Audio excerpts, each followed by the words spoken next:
Welcome to Arise Life, a community of believers being equipped, empowered, and released into their destiny. For more information, go to ariselife.org or follow us on Facebook, Twitter, or Instagram. Jesus.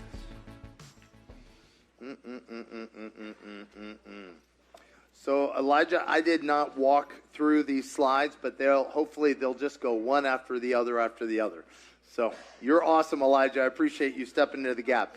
That is, I will tell you, most of the time words, no brainer, but sometimes Peter gets a little squirrely. So you can always pray for the word person.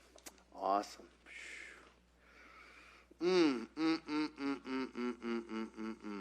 I have heard so much response from the message last week on grief and disappointment. I heard a testimony from multiple people who said they were very glad they were not here and actually watched it online because that allowed them to weep their eyeballs out.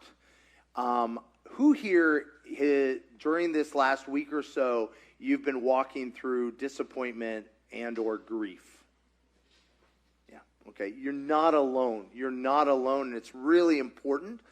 Let me, as I'm killing time for these beautiful Vanna Whites or what, thank you guys. You guys are awesome.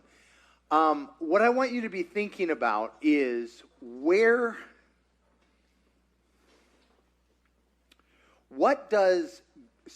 I talked about this before. If you can imagine a continuum from disappointment all the way to grief, there's this thing that happens in our heart when you face something that you expected one outcome and you get another. You expected somebody to behave a certain way and they don't, right? Whatever it is, like even when we lose a loved one, we expected them to be there. They're not, right? So all the way from disappointment on one end to grief on the other hand, what happens in our hearts when that happens, when we face that? What does it feel like? Heavy? What else? What's going on inside? Empty? I heard sad. What else? Frozen. What else? Huh? Vulnerable. Ooh, yeah. Numb. Hollow. What was that? Hollow. Hollow. Confused. I heard silent. What do you mean by that? That you feel God is silent or it's just silent inside? Hard to speak. Hard to speak.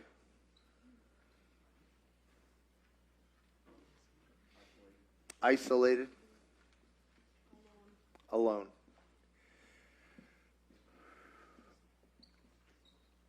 You know, it's interesting. I was listening to someone, they were talking about just in neurobiology and so on and so forth. It's interesting when you and I have a bad experience of something, like so if I put my hand on a hot stove, what am I going to do? Some of you seem confused. Okay. Okay, what would you do? Maybe you think I'm different. I don't know. If I put my hand on a stove and it's hot, I do what? I jerk back, right? I am going to do something to move away from the pain, right? From what's causing the pain. The strange thing is, so maybe you've even seen this, in recent years, in psychology, like they've discovered that loneliness is as detrimental to your health as smoking 15 cigarettes a day. That's pretty bad. Okay, but stay with me. So if I am experiencing that negative effect of loneliness, in every other area of life, when we experience pain, we back up from it. In loneliness, we back into it. It's the only area where we do exactly the opposite of what we need, right? We isolate. In my pain, I retreat. I retreat into numbness.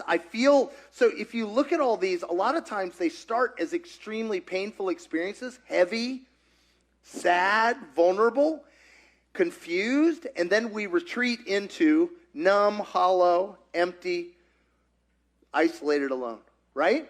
Does that make sense? Are you guys tracking with me? This is really important because you need to understand if you are going to step out of grief and into wholeness, actually walk through grief and not pull out of grief into numbness and aloneness, you and I are never going to move forward into life that God has for us, right? Because we're going to pull back from life. We're going to retreat. We're going to run away. We're going to hide. But what do we do? Who here wants to feel confused, vulnerable, sad, heavy? None of us, right? None of us want that. And so we pull back. We pull back. I had this on blast a couple times in the last week. I'm trying to remember what day that was. Friday it happened, and then yesterday it happened. I was overwhelmed with these feelings. Now, I'm going to tell you what's inside of me. You can see if it lines up with you. The feelings are, something's wrong.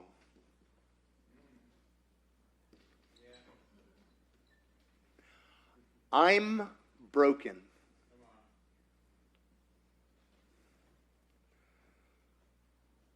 Failure, me or somebody else.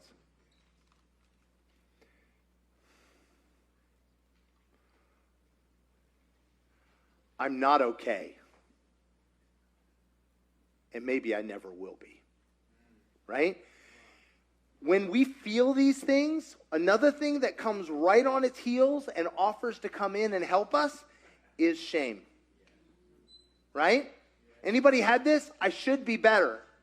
I should be okay. That shouldn't have happened. Right? Or its cousin, blame. Right? You know what shame is? Shame is I'm bad. Blame is you're bad. Right? Either way, I'm okay. We can handle this. Right? Because we talked about this last week, my desperate need to make up a story to make sense of it. Right? Because I'm not okay with these feelings.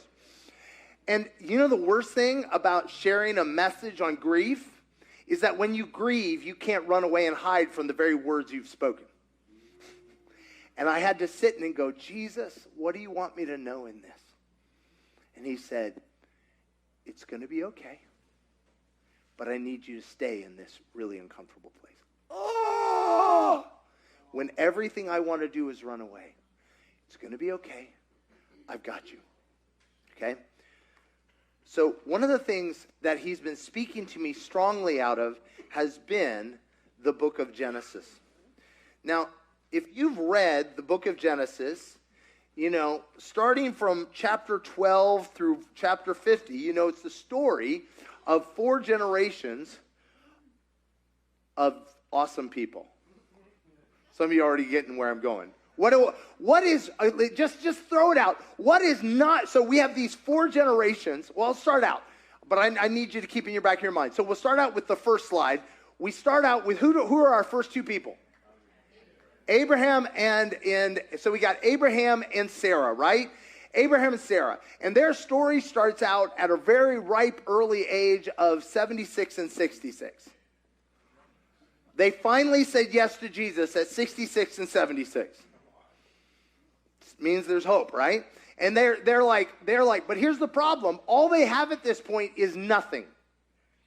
And God says, go out and leave the little you have. At 66, in the ancient world, for a woman not to have a child was basically to declare you're a waste of space.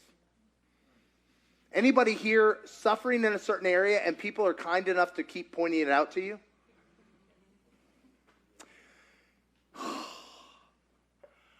If you've been waiting for that long, how easy is it for you to hope again? It's almost impossible, isn't it? This is what makes this so insanely, stunningly incredible. I personally think it was probably the way it rolls because Abraham was dumb enough to believe God and Sarah eventually came along. Because women, you all tend to be a little more realistic, right? You're like, but okay.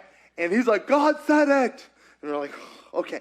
As they go along the way, God, The very first encounter, God says, I'm going to bless all the world through you in Genesis 12. The world's going to be blessed through you. Is that a pretty good encouragement? You know how good it is? Every good thing in yours and my life comes from the obedience of Abraham and Sarah. Everything. You can take it back. Literally everything that good in our lives comes out of their obedience.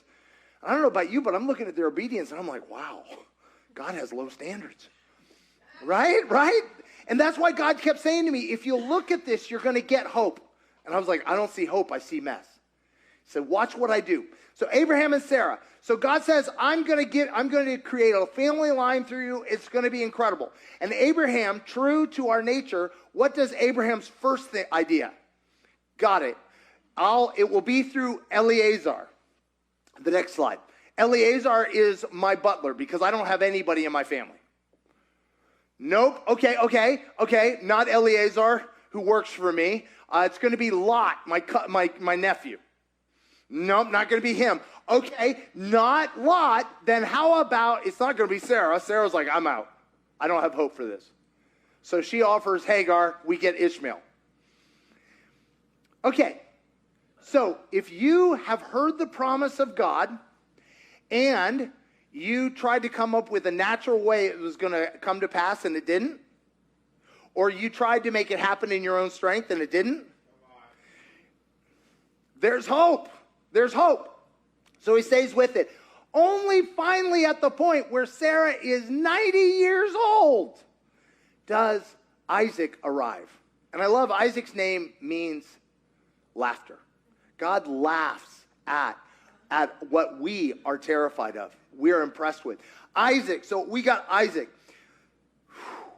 Wow. Sarah's barren.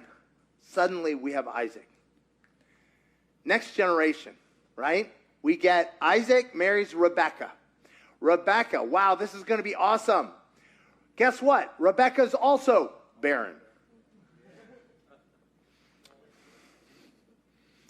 Who here has judged your parents? All of us. It's the right of being a child, right? I will not do it that way. Who here has done exactly what your parents did? Yeah, exactly. I will not. Yes, I will. Right? Literally. But here's the deal. We imagine when God speaks a promise, we begin to fantasize about what it's going to look like. And when it doesn't happen the way we expect, we get disappointed, right? But is God still good? Yes. See, God's after growth. We're after achievement. Right? He's moving the chains because Rebecca's not as barren as long as Sarah was. Progress. Family celebrates progress. Yay! And if the first generation had one kid, what's the next generation got? 2. Esau and Jacob. Yay! Now, there's a problem because there's 2 of them. A comedian used to say, he said, how many kids you got? 1? Oh, you're not a parent. Why? Because if your child's in the back seat all by themselves saying, stop touching me, you have a problem. Right? If they're arguing with themselves, it's a problem, right? It's the same thing. As 1, not as much problem. 2, already interesting, right? And that's exactly what happens. Because with every step up in the destiny that God's called us to, there are new problems. Yeah. There are new giants. There's new issues. And you can feel like it's a failure, right? You can feel like you're failing. But guess what? He's growing us. He's growing us forward. So Isaac, Esau and Jacob, we know that story. Bam, they go after each other. It looks like a train wreck, and yet God's moving in it. Jacob, right after he tricks his dad and his brother out of the inheritance and is on the run because Esau's trying to kill him, he meets up with God. Come on. And they're out there, and he goes to his relative where his mama's from, his mama's brother, and he goes to marry, you guys know the story, he goes to marry Rachel, right? From the very first, he says he cried when he saw her. He's like, oh my gosh, you're incredible, right? Goes to marry her, and Laban, their father, did the switcheroo, right? And who does Jacob end up marrying? Leah. Now, I'm just going to say this without too much detail, but I cannot imagine more pain and more shame than what Leah must have felt. My father doesn't want me. My husband doesn't want me. And everybody in the world that I live in knows it. Can you imagine how horrifying that is? How horrifying. There she is. But in that place, she cries out to God and she goes, God, my husband may not love me, but at least give me kids. And guess what it says? It says God gave her kids. Reuben, Simeon, Levi, and Judah. So I was going through this, I realized something. Leah was crying out for kids. Crying out to have a purpose and a destiny. Have you been in this place where all your dreams are shattered, but you still need to matter? You still need to have a purpose. You need to still have a hope. And so she goes, okay, fine, I'll take kids. And the names of the kids are amazing. You can look at that. But there's this interesting thing is, I never noticed this. Do you know who is in the line of the tribe of Judah? Jesus. The very Messiah came through what to us looks like a tragic joke. The very Messiah of the world comes through Laban's trickery, Jacob being a dingbat, and her brokenheartedness. What? What? See, one of the things God keeps showing me is he's like, you think too much of the horror and tragedy and injustice of this world, and you don't think enough of me. Because watch me, what I will do with the absolute worst situations possible, if you will surrender them to me.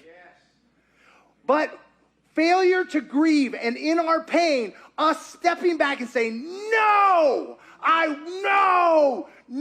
that disconnects us from what God will do. Because do you know, Leah had to make herself vulnerable to hope to be able to ask God for kids. And in that place of brokenness and hurt and pain, here she's crying out to God. She wants something different. I realized something is all of what happens to us in our disappointment. Remember, we start out hurting, right? When grief hits us, we hurt. If we don't grieve, we retreat, right? Into numbness and blame and shame. Right?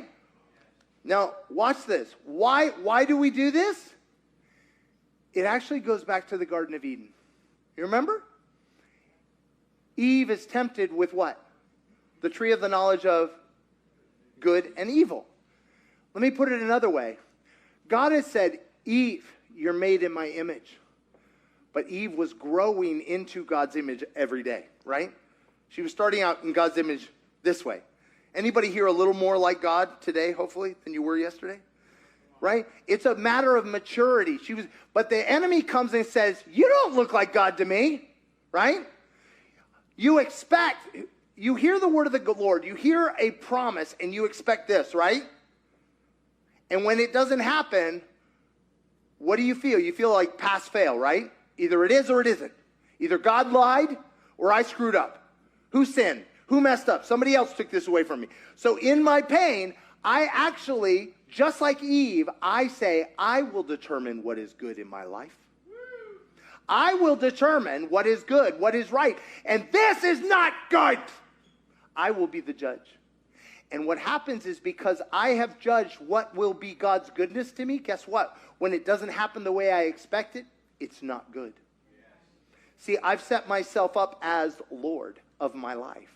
And that, what happens in disappointment is it's an opportunity to hear God anew and afresh. God, what is good here? What do you want to do here? What I'm letting go of the past. I'm stepping into the present. What do you want to do now? What is your goodness to me now? I thought your goodness, if I'm Sarah, I thought your goodness would be I'd have kids by that time I'm 66. I'd have grandkids, great-grandkids. But I'm not. But rather than write my own story of what goodness looks like, I'm laying down that story and saying, God, what do you want me to know about this? I'm not going to be the arbiter and the judge of what is good. And that allows me to move through grief into new hope. Yes, sir. Amen. New hope. And in that place where I'm sitting there, we watch this is you've got Leah, Reuben, Simeon, Leah, and Judah got these kids, right? Well, guess what's happening? Remember how Sarah couldn't have kids? Remember how Rebecca couldn't have kids? Well, guess what? Round 3, Rachel can't have kids.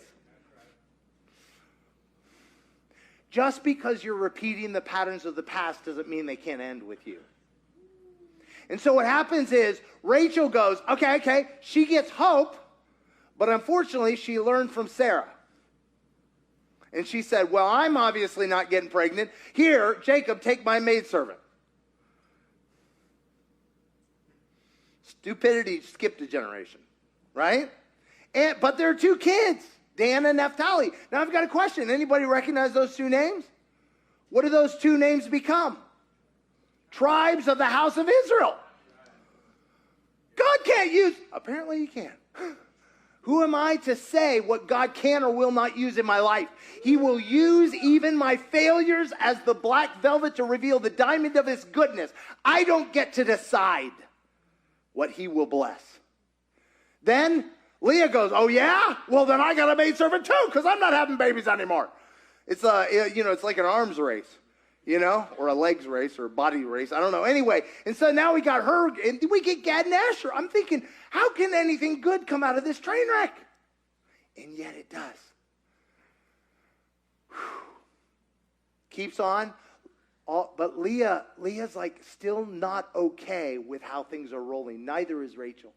That lack of okayness, that hurt, is what opens up the door for us to grieve and to hear something new. And guess what? Leah, even after she had quit having babies, suddenly has a few more. There we go. Awesome. Yep. And including a daughter, Dinah. And that is talk about a train wreck of a story. You can read it in Genesis 34. And then finally, Rachel conceives and has a child by the name of Joseph. Yeah. Joseph. Wow. When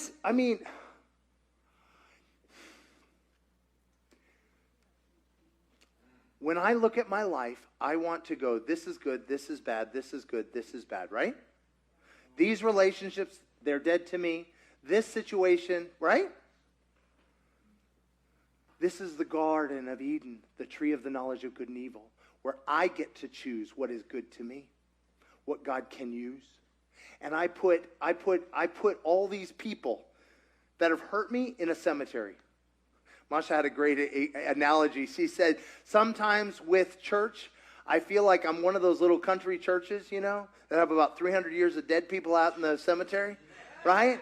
Like, roll up to the church and all you see is all the people who used to be here. Maybe that's your life. All the people who used to be in your life. Dead to me. Nothing good can come from that. Nothing good. And grief, though, is this declaration. And God lures us out of this numb state, this blame and shame state. Because all it does is bring death, doesn't it? Is to this place that said, I am going to lay down my story, my understanding of what's going on, my understanding of what qualifies as good. And I just want what you want from me. Let you be Lord, not me. Because all my being Lord has brought me to a place I don't like. All my attempts to avoid my pain has just left me dead inside. And I want to live. I want to live. I want to feel. I want to hope. And to do that, I've got to give up control of the story, but also the control of other people. If God can bring salvation to the world through that, there's hope. There's hope. Listen, I'm from Kentucky. That's impressive for my Kentucky standards. Like, that's a train wreck, right? That's a double-wide train wreck.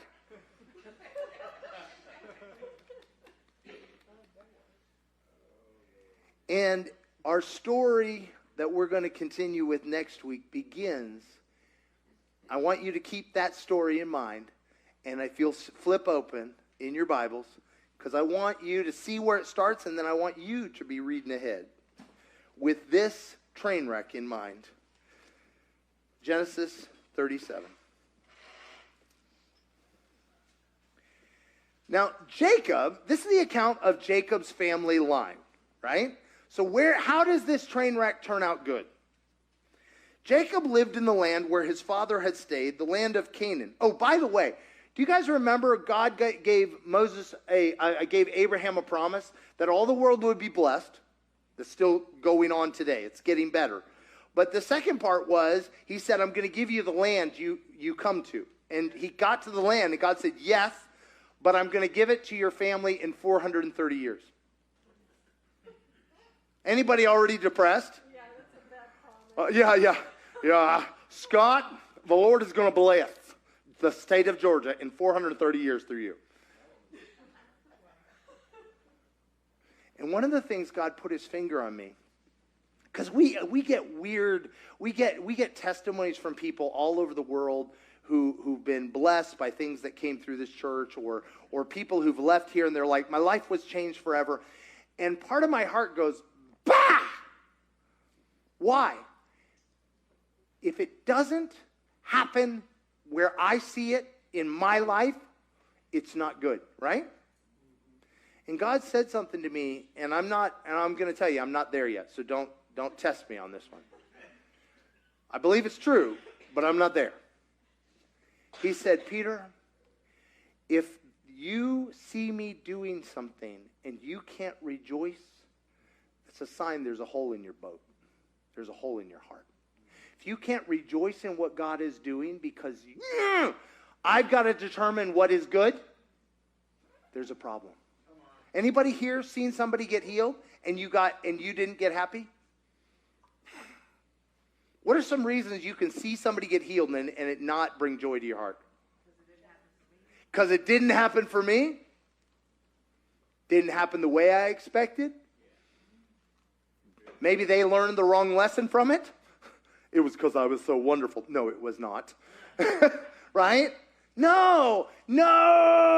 If I can't rejoice in what God does, there's a sign, there's a hole in my boat. And it's convicting me hardcore because there's a lot of things that God does I can't rejoice in. And he goes, Anyway. So here's Jacob. They are staying in the land of Canaan as aliens and immigrants. And it said, this is the account. Joseph, a young man of 17, wise, full of wisdom, understanding, totally understood everything, was tending the flocks with his brothers, the sons of Bilhah and the sons of Zilpah. Now, who were Bilhah and Zilpah? The maidservants, right? Okay, who here's from a blended family or part of a blended family? This is for you, okay? This is blended family dynamics. How do you think the children of the maidservants ranked with all the other brothers? Right? Yeah. So, you've watched Days of Our Lives. So, this is what we're looking at, right? We're looking at a train wreck. And so, what do you think their attitude is? So in the ranking of inheritances, they're going to get the short end of the stick no matter what. So how much do you think they're interested in investing in the family business? Yeah. You think they have some attitude problems? Then watching all the fighting between moms? Anyway, good grief. Seeing your own mom being weaponized by this is that a step mom? I don't know what that is in that situation. But anyway, it said that the sons of these two maidservants, that was Dan, Naphtali, Gad, and Asher, his father's wives, and he brought he was out there, and he brought his father a bad report about them. Tattletale, what are you talking about? He's just concerned about the family business. So he may be 17, but obviously he hasn't grown a lot of wisdom yet, right? Because I am the youngest, and I can tell you there's things you do and things you don't do if you want to survive in this life. There's ways to handle things and there's ways not to handle things. And there's more of them. There's 4 of them. And there's little old you. Now Israel loved Joseph more than any of his other sons because he had been born to him in his old age. And he made an ornate robe for him. And when his brothers saw it, think Gucci. He went out and got him, got a custom-made suit, just looking studly. When his brothers saw that their father loved him more than any other of them, in other words, remember the birth order? He's going to jump to the head of the line. How dare you? It can't be good in my life if you get promoted over me. That cannot be good. You're wrong. You're evil. And when his brothers saw that, they said they hated him, and they could not speak a kind or a word of peace, a word, anything good about him to him. Now Joseph had a dream. Oh, good, God's getting involved. This is going to be amazing. It's going to be wonderful. He's going to get a word from heaven and everything's going to change. Who here, you got that word from God and everything just changed? It was like joining the ice capades, just sliding away. All right, Joseph had a dream, and when he told it to his brothers, they hated him all the more. Joseph's doesn't seem to be learning from his experience. Okay, let me ask you a question. Who here is on Team Joseph at this point, and who's on the other team? Okay, who's on the other team? You're like, I get why they're ticked off at it. Okay, haters. Okay. No, I mean, it's like when you tell the story of the prodigal son. You can always tell people like, yeah, but I see the older brother's point of view. I'm just saying, right? Like, yeah, I get it. It's unfair. And the father has set this up. The father is to blame. The mothers are to blame. And the kids are just reaping the mess, huh? Yeah. So, okay, who here, because of everything that's been done to you by other people, that's your excuse for stupidity? Okay, so slowly people are realizing what I'm talking about, right? I wouldn't be this way if it wasn't for you.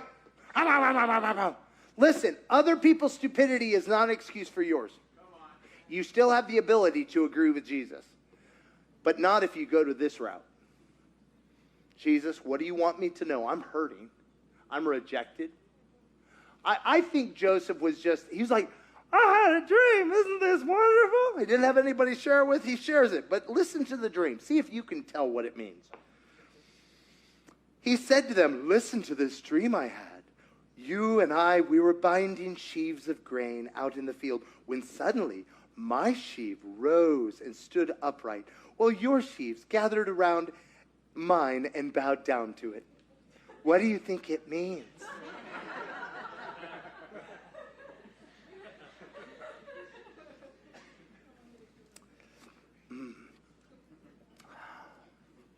Anybody here tried to get other people to see in you what God sees in you? It doesn't work, does it? It really doesn't. No, it's in here. Really? I'm not seeing it, right? And his brothers said to him, do you intend to reign over us? And by the way, this word reign appears at the end of chapter 36 over and over and over again, and it's for ruling dictators, dominating and controlling people. It's not, are you going to have a position, but are you going to really dominate and control us? The promise of God gets flipped. See, leadership is to bless others. And what they hear the word on his life to bless them which is what God's saying to them, was saying to Joseph, I am going to raise you up to bless your family. What they heard was you're going to try to dominate and control us and use us. Unfortunately, I think Joseph might have thought that too at this point, right? Anybody, you heard the word of the Lord and you fantasized about what it would look like? And when you got further down the road, you realized it didn't look like any of those things? Here's where we end. It said, then he had another dream and got smart and decided not to tell anybody. Wrong. And he told it to his brothers. Listen, he said. Remember, guys, what did Mary do when she heard the word of the Lord over her life? She treasured all these things where? in her heart. Where is life incubated? Within. Then he had another dream, and he told it to his brother. He said, listen. And they're like, do we have a choice? He said, I had another dream, and this time the sun, the moon, and the 11 stars were bowing down to me. Which, by the way, in the ancient world, the sun is the father, the mother is the moon. That's just standard. When he told, so that did not go well, right? So what does he do? He ropes in dad. And he told his father as well, just to get him ready, if he needed to do some calisthenics. What is this dream? His father rebuked him and said, what is this dream you had? Will your mother and I and your brothers actually come and bow down to the ground before you? His brothers were jealous of him, but his father kept the matter in mind.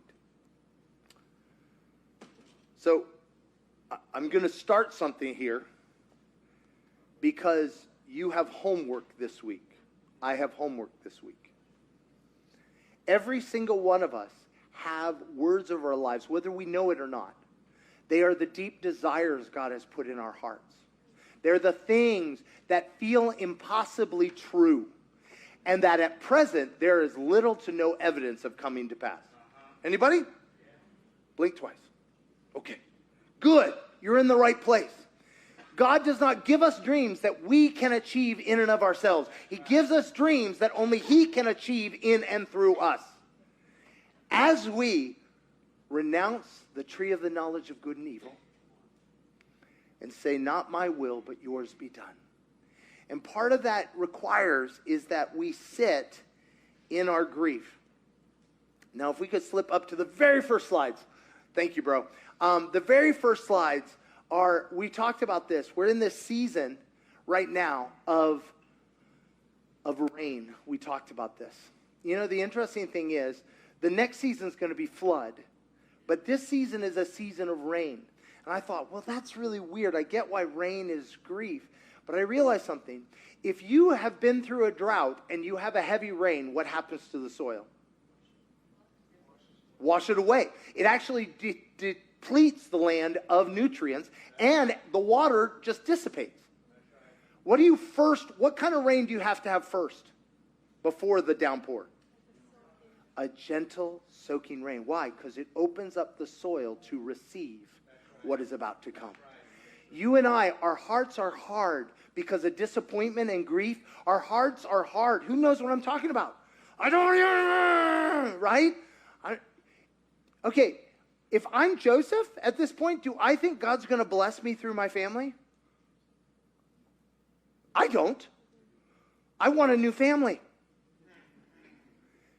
We'll find out at the end of the story, God still fulfills His word to His family. God, and there's signs throughout this that Joseph is grieving this, but we'll get to that. God has a purpose and a hope for all of us. And a lot of times we want to just cut, bail, and move away. But God's saying no. In fact, we have to let go of the past to be able to open up to receive with the new that is coming.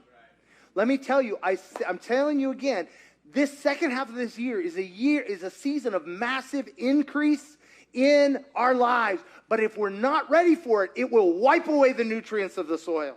If our hearts are hard, if we failed to grieve the past, if we failed to forgive and release those who've harmed us, if we fail to let go of the expectations we had of the words God had over our lives, if we fail to give those up and say, I don't get to be the arbiter of what's good for me, but you, God, your will for me is better than I could ever imagine. Unless we do that, we will be unable to receive what He's sending our way. And we may end up worse for it.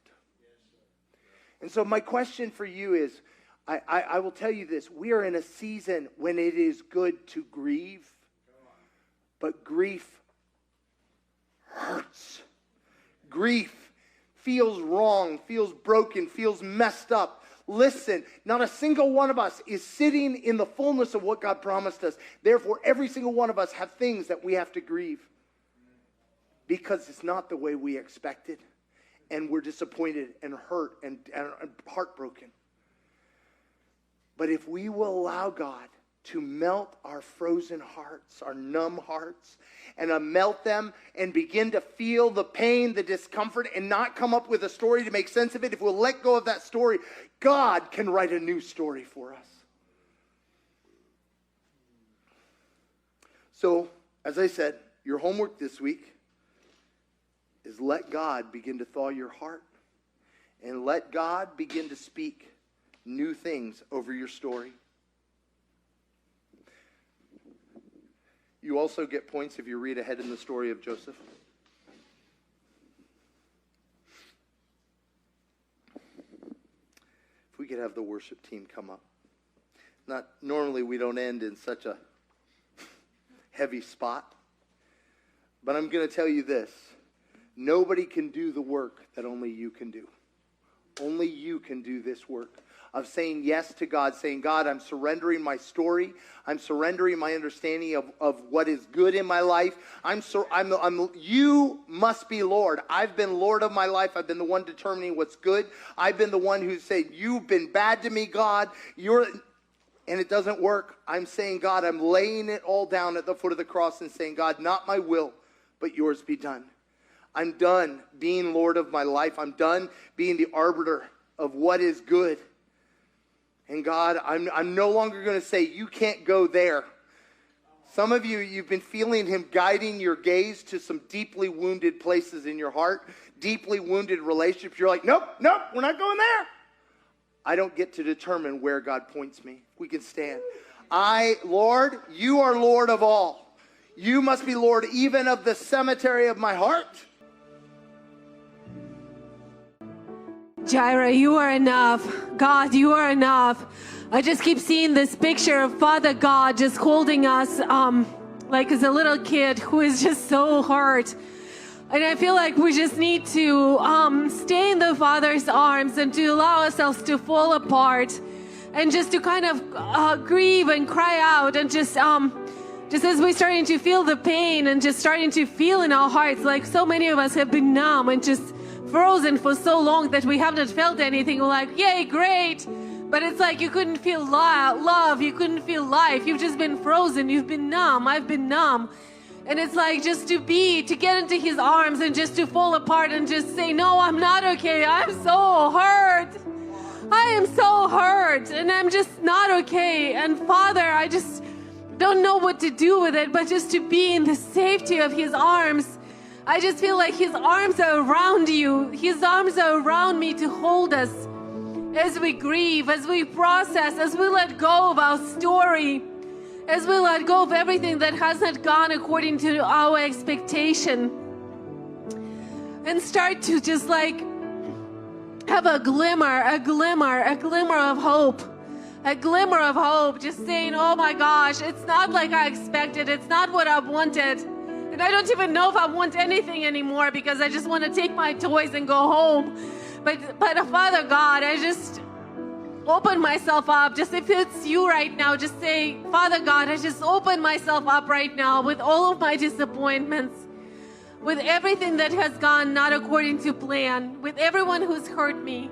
I just open myself up again for you to just take that pain, to take those expectations, to take those disappointments, to unfreeze my heart, to make me alive again, to make me feel again, to make me breathe again.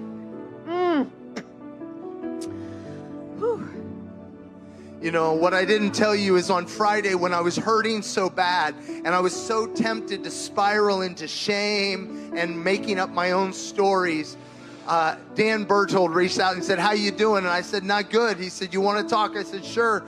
I swung by his house and we sat and just had coffee. And I'll tell you what, I was just real. I didn't vomit everything, but at the same time, I was just real with where I'm at. But guess what? Just doing that with him stopped me from making up stories. It stopped me from making up it brought me back to God's perspective. Listen, we're not supposed to do this alone. That's how we got here in the first place. We got to listen. You can't do it on your own. You're going to get sucked into your grief and begin to worship it. You've got to grieve with others. You've got to invite other people in, not people who are going to be like, yeah, let's ride, I'll kill them too. No, not those people. No, listen. No, people who will sit with you and not eat from the tree of the knowledge of good and evil, but simply say, I know God is good. I'm going to sit with you in that. So, Father, I just ask right now that you would speak to each of us. Who is that safe person we can grieve with? But, Lord, that we would not shove all this back in to try to duct tape ourselves together to be okay, to go out into the world, but rather we would say, God, I'm not going to be okay until you make it okay. I'm not going to be okay until you make it okay. And I'm not going to dumb it down to some level of numbness, but I'm going to let you have your way in me. For more information, go to ariselife.org or follow us on Facebook, Twitter, or Instagram.